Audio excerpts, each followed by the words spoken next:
সমস্ত শুটিংটা হয়েছে এবং এই সিনেমাতে গান গেয়েছে রূপম ইসলাম, ইমন চক্রবর্তী, অন্বেষা দত্তের মতো নামী শিল্পীরা।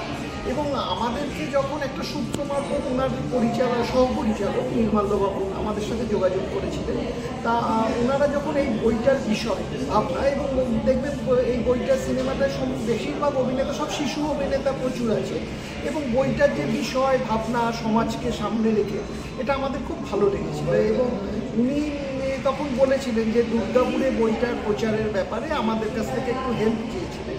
তখন দুর্গাপুর আমাদের যে ইস্ট বেঙ্গল ফ্যান ক্লাব, আমরা সদস্যরা আমাদের বইটা ভালো লাগায়, ওনার ভাবনাটা ভালো লাগায়, ওনাকে সত্যি কথা বলতে ওনার পাশে থাকার জন্য, যাতে দুর্গাপুরে আমাদের সার্কেলে বিভিন্ন এই যে আপনাদের মাধ্যমে প্রচার করা যে একটা ভালো বই, হ্যাঁ, এটা একদম পরিবার নিয়ে সবাই আসার যে আবেদন, এইটা করা, এটা এই সাথেই আমাদের এই বইটা ওনার সাথে থাকা। আর ব্যাপারটা কিছুই না, যে ওনাকে একটা ভালো জিনিস উনি করছেন, তাতে আমাদের পাশে।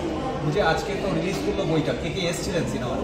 না, বইটা রিলিজ করলেন আমরা নিয়ে আমন্ত্রিত, আমাদের আবেদনে সাড়া দিয়ে ডিএমসি চেয়ারপারসন অনিন্দিতা দিয়ে এসেছিলেন, আমাদের এডিডিএ চেয়ারম্যান কবি দত্ত বাপ্পাদা এসেছিলেন, আমাদের ডিএমসি কমিশনার স্যার উনিও এসছেন, আমাদের প্রাক্তন কাউন্সিলর আমাদের রমাদা, অঙ্কিতা, এবং আরও অনেক বিভিন্ন জগতের বিশিষ্ট মানুষরা আজকে এসছে।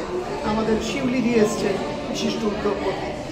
এবং আজকে বইটা শুরু হলো, আমার কাছে একটু টাইমটা একটু হয়ে গেল, দুপুরবেলা 1:30, এই টাইমটা একটু অসুবিধা হয় বাড়ির মহিলাদের, এই সময়টা কাজের সময় তো তার একটু অসুবিধা হয়। যাই হোক, তবুও আমি এখানের আবেদন করব যে খুব ভালো বই, আগামী তো সপ্তাহটা থাকছেই, প্রতিদিনই 1:30 থেকে আপনারা সবাই আসুন পরিবার নিয়ে, আপনারা নিরাশ হবেন না, মানে খুব একটা ভালো বই আপনারা দেখবেন। আপনার নাম? আমার নাম ললিত দাস, আমি দুর্গাপুর ইস্ট বেঙ্গল ফ্যান ক্লাবের সম্পাদক।